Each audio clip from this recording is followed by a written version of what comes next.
Hi student. GIT का online class में आप सबका स्वागत है। और आज की क्लास में जानेंगे कि अगर जो HTML में हेडिंग टैग का इस्तेमाल करना हो तो कैसे हेडिंग टैग का इस्तेमाल करते हैं, और फिर हम लोग जानेंगे पैराग्राफ टैग का कैसे इस्तेमाल करते हैं, और उसके बाद से अलाइनमेंट के बारे में। अब देखिए, पिछली क्लास हमने आपको क्या बताया था, पहले समझ लीजिए। अगर जो आप कोई भी वेब पेज ओपन करते हैं तो वेब पेज ओपन करते समय आपके पेज का बैकग्राउंड का कलर क्या होना चाहिए? क्या चीज? कलर क्या होना चाहिए। और कलर के बाद से बताए थे, यदि आप कलर के बजाय कोई इमेज लगाना चाहते हैं तो आप इमेज को कैसे लगाएं। इतना क्लियर है ना? हाँ, उसके लिए हम आप लोग बताए थे कि सबसे पहले तो आपने जहाँ पे फाइल बना रखा है डी ड्राइव में HTML 7.3 के नाम से हमने एक फोल्डर बना रखा है, यही है ना? और इसी फोल्डर के अंदर हमने एक फाइल बना रखा है index.html, ये बनाए थे ना? तो बनाने के लिए हम लोग इसी फोल्डर पे क्या किए थे, इसी फोल्डर पर राइट क्लिक किए थे, और राइट क्लिक करने से कहाँ चले गए थे, ओपन विथ। इतना हो जाएगा ना? हाँ, इसके बाद से हम लोग चले गए थे कहाँ पे, यही फाइल पे। कहाँ गए थे? फाइल पे, और यहाँ से एक नया फाइल बना लिए थे जिसका नाम index.html दिए थे। एक्सप्लेनेशन मार्क करके एंटर कर दी थी, हमारा टेम्पलेट आ गया था, स्टार्टर टेम्पलेट, जिसका दूसरा नाम बॉयलर प्लेट होता है। क्लियर है ना? अब उस टाइम पेज को कलर करना है या इमेज लगाना है तो हम आप लोग बताए थे, आप बॉडी के अंदर आ जाए। इसके अंदर, बॉडी के अंदर आ जाए। चलिए, नहीं होती इसका थीम चेंज कर दे रहा है।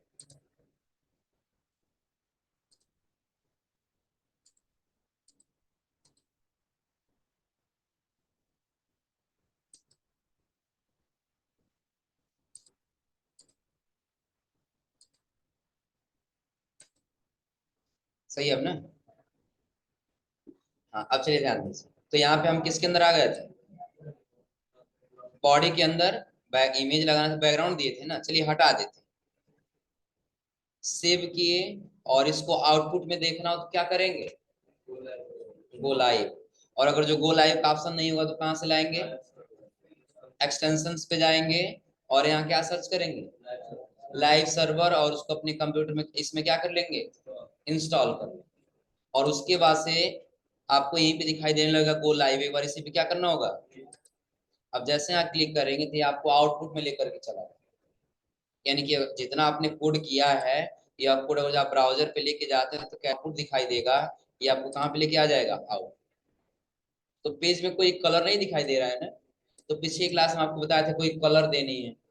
तो उसके लिए जब आप VS कोड पे आएंगे तो यहाँ पे आप बॉडी के अंदर आइए, और बॉडी के अंदर स्पेस देकर के आप लिख लीजिए क्या, BG कलर। क्या लिखना है, BG। अब आपको जो कलर चाहिए होगा उस कलर को यहाँ पे टाइप कर लिया। जैसे हमको कौन सा कलर चाहिए, माने तो हमको ग्रे कलर चाहिए, हो जाएगा ना? सेव किए, और यही आउटपुट वाले पेज पर आ जाए। कलर चेंज हुआ है, हो जाएगा ना? रही बात कि नहीं आपको दूसरे कलर की चाहिए, तो आप अपने हिसाब से कलर यहाँ चेंज कर ले जाएंगे ना, सेव और आउट, हो जाएगा। लेकिन अब रह गई बात कि नहीं, अभी हमको क्या करना है, अब इमेज लगानी है, ये हमको नहीं लगाना है, कलर वलर नहीं लगाना है। क्या लगाना है, इमेज। तो उसके लिए बताए थे, आप यहाँ पे लिखेंगे सिर्फ बैकग्राउंड। क्या लिखेंगे, बैकग्राउंड लिखेंगे। और बैकग्राउंड लिखने के बाद से आपको इमेज देना होगा, तभी तो आ पाएगा ना? तो इमेज देने के लिए बताए थे, सबसे पहले तो आपने जो फाइल बनाया है डी ड्राइव में 7.3 के नाम से, उसके अंदर एक फोटो रख लीजिए। तो यहाँ पे नहीं रख कर हम एक फोल्डर के अंदर रख लिए, हो जाएगा ना? अब आपको इसमें फोटो रखने के लिए हमने तरीका बताया था कि ब्राउजर पे आइए, सर्च कर लिए जो भी आपको इमेज चाहिए होगा।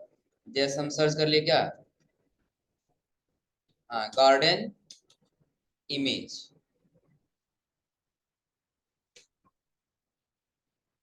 दिख रहा है ना? अब जो इमेज हमको चाहिए होगा, हम उसी पे क्या करेंगे, राइट क्लिक, और फिर कहाँ चले जाएंगे, सेव इमेज एज। और जब सेव इमेज एज करेंगे तो इसका लोकेशन बताए थे आपको, देना होगा HTML इसके अंदर वही, यानी कि जब आप आएंगे दिस पीसी के बाद से डी ड्राइव, और एक हम लोग फोल्डर बनाए हैं HTML 7.3, यही हम लोग का है ना। इसी के अंदर एक और फोल्डर दिए हैं IMG, वही क्या करना होगा, सेव। डाउनलोड हो गया है ना। अब बताए थे उसके लिए फिर आगे आप क्या करेंगे, जब यहाँ पे आएंगे कोड में, तो आप बैकग्राउंड नाम तो दे दिए ना, बैकग्राउंड होना चाहिए। बैकग्राउंड में क्या, तो फोल्डर का नाम क्या दिए, IMG दिए ना। दूसरा अगर जो फोटो नाम दिए होंगे तो फोटो लिखेंगे, लेकिन हम IMG नाम दिए तो क्या सेलेक्ट करेंगे, तो IMG के अंदर बता रहे देखिए 3 फोटो है, दिख रहा है ना। तो हम लोग 3 ही फोटो रखे हैं ना, इसमें से जो लगाना उसको सेलेक्ट करेंगे, कंट्रोल S से कर लेंगे सेव, और आउटपुट वाले पेज पे आके चेक कर लेंगे, लगा हुआ है।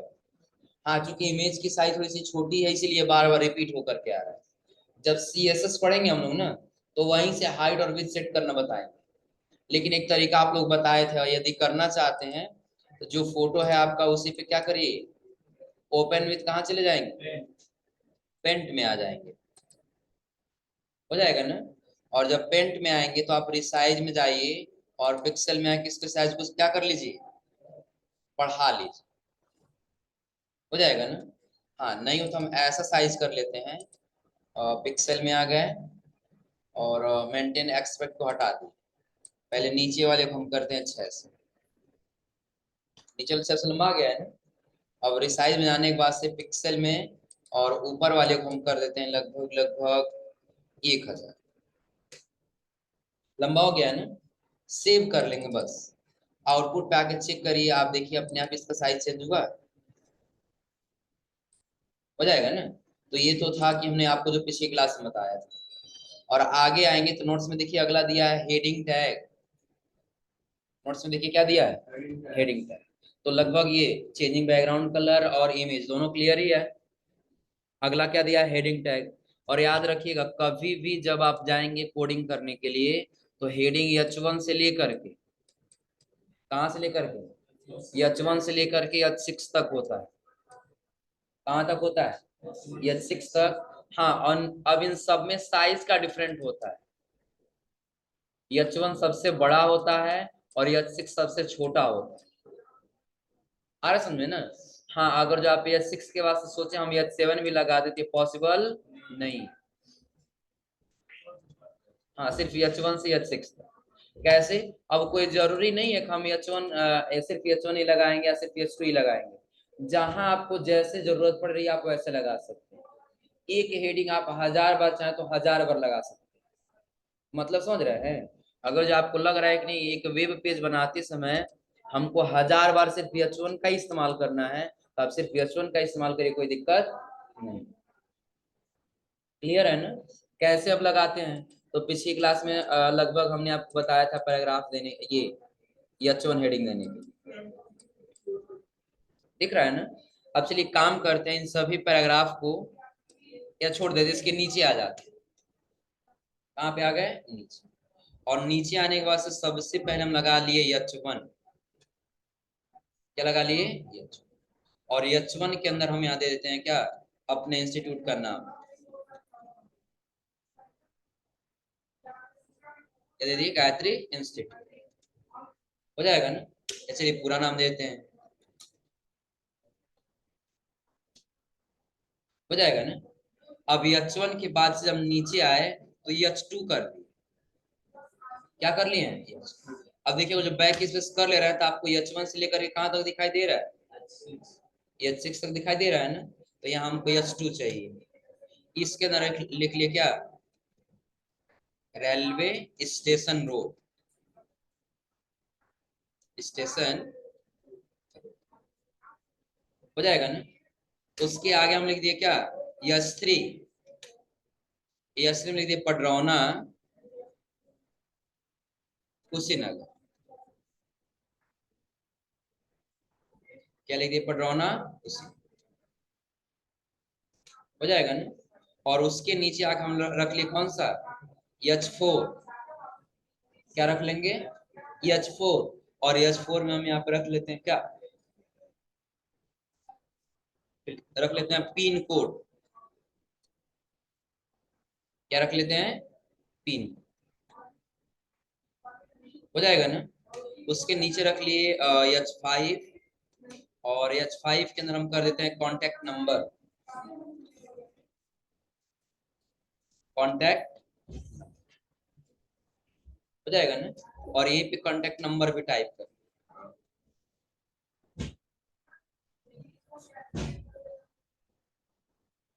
हो जाएगा ना। और एक और लास्ट में आ जाएगा क्या, H6, हो जाएगा ना। हाँ स्टेट कर देते हैं,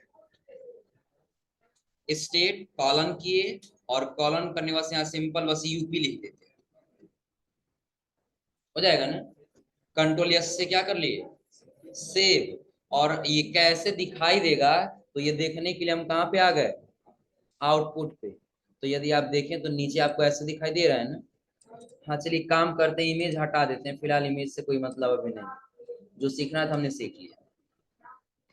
सेव किए, और सेव करने के बाद से अब हम कहाँ पे आ जाएंगे, आउटपुट, यहाँ पे। ये H1 है ना सबसे बड़ा, H2 उससे छोटा, H3 उससे छोटा, H4 उससे छोटा, H5 उससे छोटा, और H6 उससे छोटा। आ रहा समझ में ना। अब देखिए अगर जो आप एक वेब डिजाइनर हैं, और यदि कोई यूजर आपसे कह रहा है कि काम करिए कि एक आप हमको वेबसाइट बना करके दे दीजिए, आ रहा समझ में ना। तो वो आपको कंटेंट बताएगा कि क्या क्या कंटेंट होना चाहिए। तो उसने आपको जो कंटेंट बनाया, आपको कंटेंट दिया, वो कंटेंट आप लिखने के लिए चले गए, तो उसने जो कहा कि अगर जो आप बड़े में दीजिएगा तो H1 करेंगे, थोड़ा सा छोटा कह रहा है तो H2, ज्यादा छोटा कह रहा है तब कौन सा इस्तेमाल करेंगे। इतना क्लियर है ना। हाँ अब ऐसा नहीं है कि हम इसके साइज को छोटा या बड़ा नहीं कर सकते, साइज को छोटा या बड़ा कर सकते हैं CSS के माध्यम से। हाँ बट अगर जो मतलब ये आता है कि नहीं आपको यहाँ पे H1 नहीं H5 का इस्तेमाल करना है, या H4 का इस्तेमाल करना है, तो हमको वही टैग इस्तेमाल करना है। क्लियर है ना। हाँ याद रखिए H1 का सबसे ज्यादा इस्तेमाल किया जाता है होम पेज के ऊपर कंटेंट लिखने के लिए। इसके ऊपर होम पेज समझने के लिए, अगर जब भी हम अपने ब्राउजर पे आ जाएं और अपना ही वेबसाइट सर्च कर लिए, JIT पडरौना, कौन सा सर्च कर लिए, JIT पडरौना। तो अगर जो आप देखे तो यहाँ पे क्या लिखा गया है, H1 के माध्यम से। और अगर जो यही हम लोग देखें तो पैराग्राफ नहीं दिया गया है, आ रहा समझे ना। बल्कि यहाँ पर ये क्वालिटी लिखने के लिए, क्वालिटी एजुकेशनल लिखने के लिए क्या किया गया है, तो H3 या H4 का इस्तेमाल किया गया ताकि छोटा कंटेंट आए। हेडिंग है बट क्या है वो, छोटा हेडिंग, यानी कि H4 या H5 होगा। अब आपको देखिए यहाँ पैराग्राफ लगाया गया है और यहाँ हेडिंग है, तो दोनों के बीच कुछ अंतर दिख रहा है ना। थोड़ा सा पतला है और ये थोड़ा सा क्या है, क्लियर है ना। तो जहां जैसे जरूरत पड़ेगा वैसे हम क्या कर सकते हैं, हेडिंग का इस्तेमाल कर सकते हैं, कोई दिक्कत इसमें। तो अभी तक तो हम लोगों ने ये सीखा कि अगर जो हम लोग वेब डिजाइनिंग करने जाते हैं HTML के माध्यम से, तो HTML में कितने हेडिंग हो जाएंगे, 6 हेडिंग। कितने हेडिंग, 6। और उसके आगे हमको पैराग्राफ लिखना है। तो पिछली क्लास में आप लोग पैराग्राफ लिखना बताया, सिर्फ p टैग ओपन करिए और आप उसके अंदर कंटेंट लिखिए। आ रहा समझे ना। हाँ चलिए समझने के लिए H1 और H2 के बीच में एक पैराग्राफ लिखते हैं। आ गए हम कोड पर, और यही है ना H1 और उसके नीचे H2, तो उसी के बीच में हम इंटर कर लिए, और यहाँ हम लगा दिए कौन सा टैग, पैराग्राफ। और इस पैराग्राफ में बस हम लिख दिए सिंपल क्या, JIT पडरौना। सेव किए और आउटपुट पे आ गए, तो इन दोनों के बीच में पैराग्राफ कुछ डिफरेंट दिखाई दे रहा है। हाँ वही चीजें अगर जो हम H6 के पास लगा देते हैं पैराग्राफ, और यहाँ भी लिख दिए स्टेट, क्या लिख दिए स्टेट, और शॉर्ट में लिख दे रहे हैं यूपी, सेव और आउटपुट पे आ गए। तो क्या आपको पैराग्राफ में और हेडिंग में अंतर दिख रहा है, हो हो जाएगा ना। यानी कि ये ऊपर वाला हमारा क्या है, हेडिंग, और ये वाला क्या है, पैराग्राफ। हो जाएगा ना। तो नोट्स में एक बार देख लीजिए, उसका कोड लिखा भी है कि यदि आप heading tag is use to create heading in our website. Heading tag वाला बता रहा है कि हेडिंग टैग का यूज कब करते हैं, कि जब भी कोई वेबसाइट में आपको हेडिंग क्रिएट करना हो तो किसका इस्तेमाल करेंगे, हेडिंग टैग। कह रहा है there are 6 heading tag use in HTML language. HTML language में कितने हेडिंग टैग यूज होते हैं, 6। जो हमने आपको बताया H1 से लेकर के कहां तक, H6 तक। क्लियर है ना। और उसी में आप नीचे देखिए कोड दिया उसका, H1 H2 H3 H4 H5 सारा लगाया है ना। क्योंकि H1 में लिखा है welcome to Gayatri Institute of Technology, H2 में लिखा है एक कंप्लीट कंप्यूटर लर्निंग सेंटर, तीसरे में लिखा है वही क्या, हाँ, नियर रेलवे स्टेशन रोड। और अगला क्या लिखा है, H4, H4 के आगे H5 और उसके आगे H6, जो हम लोगों ने यहाँ पे तैयार किया, H1 से लेकर कहाँ तक, H6। अगला क्या कह रहा है, पैराग्राफ टैग। क्या है पैराग्राफ, कह रहा है अपने वेब पेज में किसी पैराग्राफ को ऐड करने के लिए इस टैग का प्रयोग करते हैं, और कह रहा है इस टैग को हम P से रिप्रेजेंट करते हैं। इसको किससे रिप्रेजेंट करना होगा, P से। यानी कि कभी भी आपको कोई पैराग्राफ देना है तो ओपनिंग टैग और क्लोजिंग टैग पता है ना। इसमें से ओपनिंग टैग कौन सा है, इधर वाला क्या है, ओपनिंग, और ये आपका क्या है, क्लोजिंग। तो पैराग्राफ आपको देना है तो देखिए, या तो आप P करके एंटर कर दीजिए, ओपन और क्लोज अपने आप आ जा रहा है ना, या उससे नहीं है तो आप ऐसे पहले करिए, फिर P करिए और क्लोज कर दीजिए, हो जाएगा ना। अब आपको जो भी पैराग्राफ लिखना है, जो भी कंटेंट लिखना है, आप इसके अंदर टाइप करिए, सेव करिए और आउटपुट में आ जाएगा, हो जाएगा ना। कोई दिक्कत इसमें, इतना कर ले जाएंगे ना।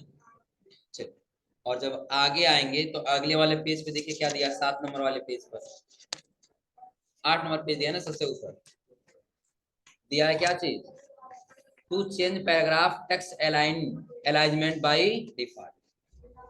अब आपको अपने पैराग्राफ का अलाइनमेंट चेंज करना है। क्या चेंज करना है, तो अलाइनमेंट कितने टाइप्स के होते हैं, कितने होते हैं, 4। अलाइनमेंट कितने होते हैं, कौन कौन, लेफ्ट, राइट, सेंटर और जस्टिफाई। तो इन तीनों का मतलब पता है ना, लेफ्ट क्या काम करेगा, राइट किधर क्या काम करेगा, सेंटर क्या काम करेगा, और जस्टिफाई क्या काम करेगा। और बाय डिफॉल्ट कौन सा अलाइनमेंट होता है, लेफ्ट होता है। ये आप लोग शुरू से ही पढ़ते हुए आ रहे हैं। अब करना क्या, वही अलाइनमेंट हम लोग को ट्राई करना है कि HTML में जब आएंगे तो अलाइनमेंट कितने होंगे। अब सपोज करिए कहीं वेबसाइट बना रहा है, और उस वेबसाइट में अगर हम यहाँ पे आए हैं तो एक पेज ले लिए अबाउट अस, कौन से ले लिए हैं, अबाउट। तो अबाउट अस में आप लोग देखें तो अपने इंस्टीट्यूट का नाम लिखा गया यहाँ पर ना, वेलकम टू JIT, और उसके बारे में लिखा गया है। तो आप देखें तो दोनों तरफ से पैराग्राफ बराबर है कि नहीं है, बराबर है ना। अगर जो किसी का आप वेबसाइट क्रिएट कर रहे हैं और यदि वो कहे कि नहीं आपको क्या करना है, काम करिएगा लेफ्ट साइड रखिएगा, तो अलाइनमेंट लेफ्ट रखेंगे। वो कहेगा नहीं राइट रखिए, तो क्या रखेंगे, राइट। वो कह रहा नहीं हमारा सेंटर में रखिएगा ताकि बेहतर दिखाई दे दोनों तरफ से, हम सेंटर रखेंगे। और कह रहे नहीं ऐसा करिए दोनों बराबर दिखाई दे, तो उसके लिए किसका इस्तेमाल करेंगे, जस्टिफाई। क्लियर है ना। हाँ, ये समझने के लिए तो अभी तक हम जितना बनाए थे उतना डिलीट कर सकते हैं ना। इन सबको सेलेक्ट करके और कीबोर्ड से हम डिलीट बटन प्रेस करते हट जाएगा ना। यानी कि अब हमारे आउटपुट पे कोई कंटेंट नहीं, आउटपुट पे कोई कंटेंट है नहीं है ना। हाँ, अब क्या करना है, तो सबसे पहले हम यहाँ पे दे देते हैं क्या, P, पैराग्राफ। और पैराग्राफ हम लिख रहे हैं लोरेम, क्या लिख रहे हैं, ओनली लोरेम। और लोरेम लिख के सेव करके, और यदि आउटपुट पे आ रहा है तो आप देखिए बिल्कुल कितना दिखाई दे रहा है, सेंटर नहीं किए थे, सेव किए और सेव करने के बाद से अब आ गया आउटपुट। तो एक ही लाइन दिखाई दे रहा है ना, तो एक लाइन में जस्टिफाई सेंटर राइट पता नहीं चलेगा। तो उसके लिए हम क्या करेंगे, हमको पैराग्राफ काफी संख्या में चाहिए ना, तो उसके लिए आप मल्टीप्लाई कर दीजिए कितना पैराग्राफ चाहिए। तो हम कर दिए 10 पैराग्राफ चाहिए एक बार में। जैसे हम लोग जब MS वर्ड में थे तो इक्वल टू रैंड लिख रहे थे ना, और जितना पैराग्राफ चाहिए था ब्रैकेट के अंदर लिख दे रहे थे, उतना पैराग्राफ आ जा रहा था ना। लेकिन जब यहाँ पे आएंगे तो बस मल्टीप्लाई कर देंगे जितना पैराग्राफ चाहिए हो। तो ये पेज की पैराग्राफ नहीं बताएगा, आउटपुट का नहीं, इनपुट का बताएगा। देखिए इनपुट में कितना पैराग्राफ लेके आया है, 1 2 3 4 5 6 7 8 9 और क्या इस टाइम ये 10 पैराग्राफ लेके आया है ना। अब हम सेव किए और सेव करने के बाद कहाँ पे आ गया, आउट। कितना पैराग्राफ दिख रहा है ना, हो जाएगा। अब सिर्फ पैराग्राफ लेकर के आ रहा है, अलाइनमेंट नहीं दिए। और पैराग्राफ देने के लिए मात्र हम क्या कर रहे हैं, तो पी टैग लगा दे रहे हैं।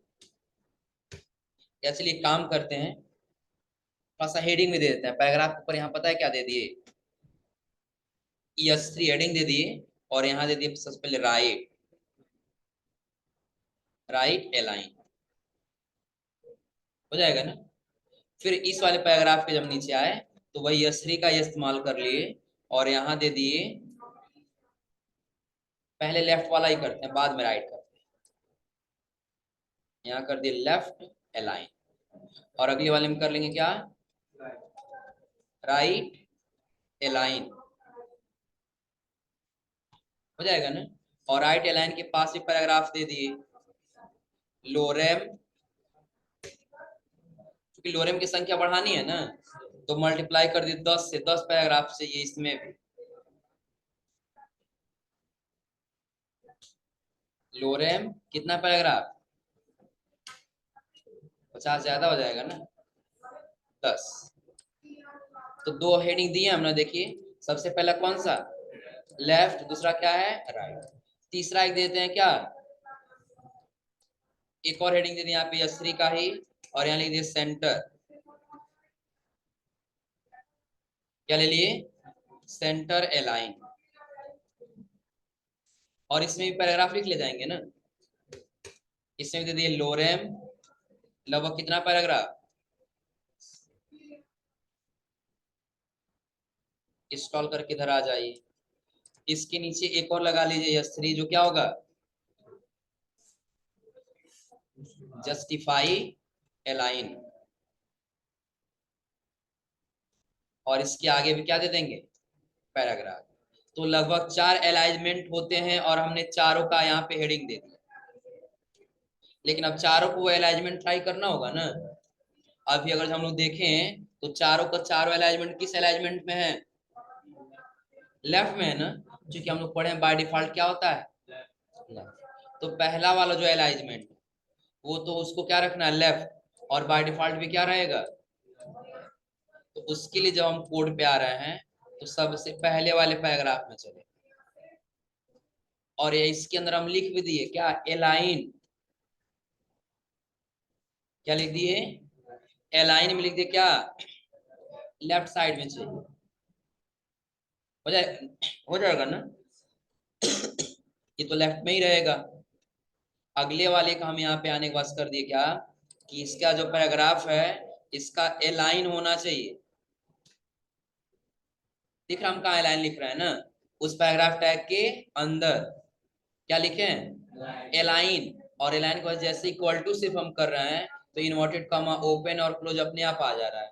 अब यहाँ हम लिख दिए क्या, राइट। क्या लिख दिए, सेव किए, और आ गए आउटपुट पे। तो अब देखिए इसका अलाइनमेंट राइट हुआ है, दिख रहा है ना। अगले वाले का सेंटर करना है, हम इस पैराग्राफ के अंदर आकर के लिख दिए, पहले क्या, कर्सर कहाँ रखे हैं दिख रहा है ना, पैराग्राफ जो एरो जो क्लोज हो रहा है उस एरो के अंदर। बाहर करें तो काम नहीं करेगा, तब आउटपुट में प्रिंट होगा, आ रहा समझे ना। तो उसके अंदर जब रहेंगे तो हम यहाँ दे दिए क्या, अलाइन, यहाँ दे दिए क्या, सेंट। और एक और लास्ट में बच जा रहा है कौन सा, तो साथ साथ में देते हैं अलाइन,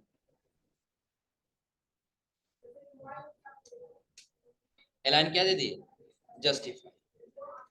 सेव किए और अब आ गए कहाँ पे, आउट।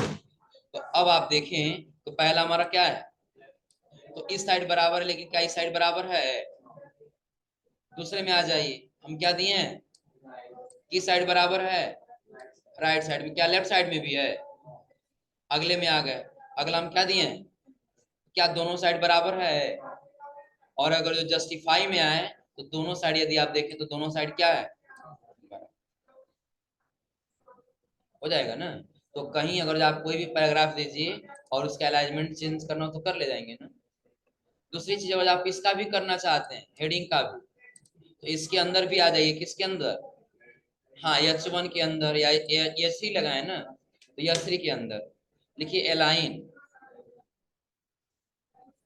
अलाइन इसका राइट है ना, हम यहाँ भी दे दिए क्या, राइट। और फिर कहाँ पे आ गए, आउटपुट। इसका अलाइनमेंट देखिए कहाँ चला गया, राइट। तो चाहे हेडिंग का अलाइनमेंट चेंज करना हो या फिर पैराग्राफ का अलाइनमेंट चेंज करना हो, कर ले जाएंगे ना, कोई दिक्कत इसमें। तो अभी इस टाइम हमने आपको क्या क्या बताया एचटीएमएल में, शुरू में हमने आपको बैकग्राउंड कलर करना बताया, बैकग्राउंड में इमेज लगाना, फिर क्या करना, हेडिंग टैग, हेडिंग टैग के बाद से पैराग्राफ टैग, और पैराग्राफ टैग के बाद से अलाइनमेंट। क्लियर है ना। तो आज आप लोग इतना करके आइए, और अगली क्लास हम लोग पढ़ेंगे ब्रेक रो, बोल्ड टैग क्या है, प्री टैग क्या है, और प्री टैग के बाद से आएंगे तो हॉरिजॉन्टल लाइन क्या है, इसके बारे में। क्लियर है ना। तो आज आप लोग यहाँ तक पढ़ के आइए लोग।